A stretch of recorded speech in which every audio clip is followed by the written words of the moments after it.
This is VOA News. I'm Liz Palka. That's the sound of U.S.-backed Syrian Democratic Forces closing in on the last small piece of territory held by Islamic State militants in Syria. U.S.-backed fighters pounded the area Sunday with artillery fire and with occasional airstrikes shaking the ground. The Syrian Democratic Forces resumed an offensive to recapture the tiny area in the village of Baghouz in eastern Syria Friday night after a 2-week pause to allow for the evacuation of civilians from the area. Once the sliver of land is taken, it would mark the end of a devastating 4-year campaign to end the IS stronghold on territory in Syria and Iraq. A few hundred IS militants remain holed up inside Baghouz with an unknown number of civilians. The U.S. and South Korea announced late Saturday the two countries will end annual large-scale joint military exercises as part of diplomatic efforts to achieve complete denuclearization of the Korean peninsula. The decision comes 3 days after a summit between U.S. President Donald Trump and North Korean leader Kim Jong-un in Vietnam that ended without agreement to resolve the North Korean nuclear crisis. Anti-government protests continued in Algeria Sunday as President Abdel Aziz Bouteflika faced a midnight deadline to formally declare his candidacy for a fifth term as president. Rallies in the streets of cities across Algeria began 10 days ago when Bouteflika announced his intention to run again. The protests have been largely peaceful, but there were reports Friday of violence that left at least one person dead. The presidential election will be held on April 18th. This is VOA News.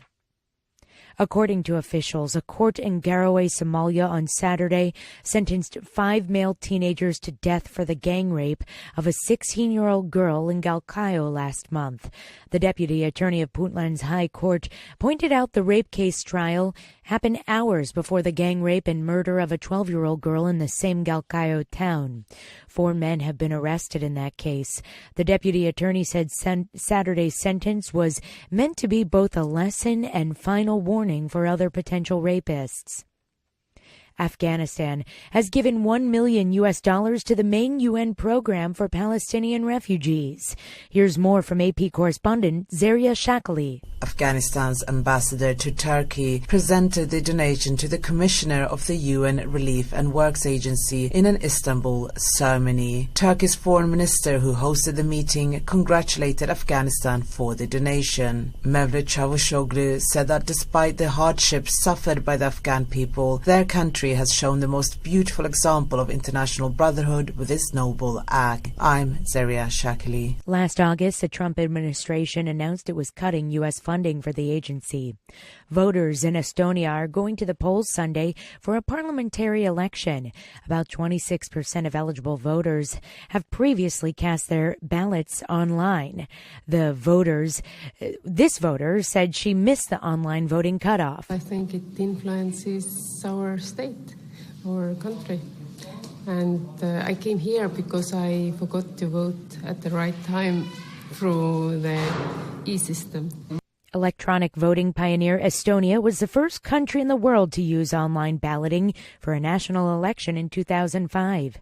Australia is planning to build a new multi-billion-dollar underground hydropower station in a remote corner of the Snowy Mountains in New South Wales.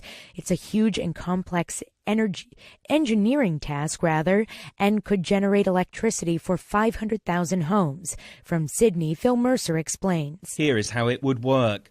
When solar and wind farms create and deliver more energy than is needed, that spare capacity would in turn pump water between 2 reservoirs in the Kosciuszko National Park. The water would pass up through 26 kilometres of underground tunnels and pipeline to the higher of the 2 artificial lakes. When wind and solar can't meet demand for power, water would be released back down the tunnel, turning turbines to generate hydroelectricity. Phil Mercer for VOA News, Sydney. I'm Liz Palka, VOA News.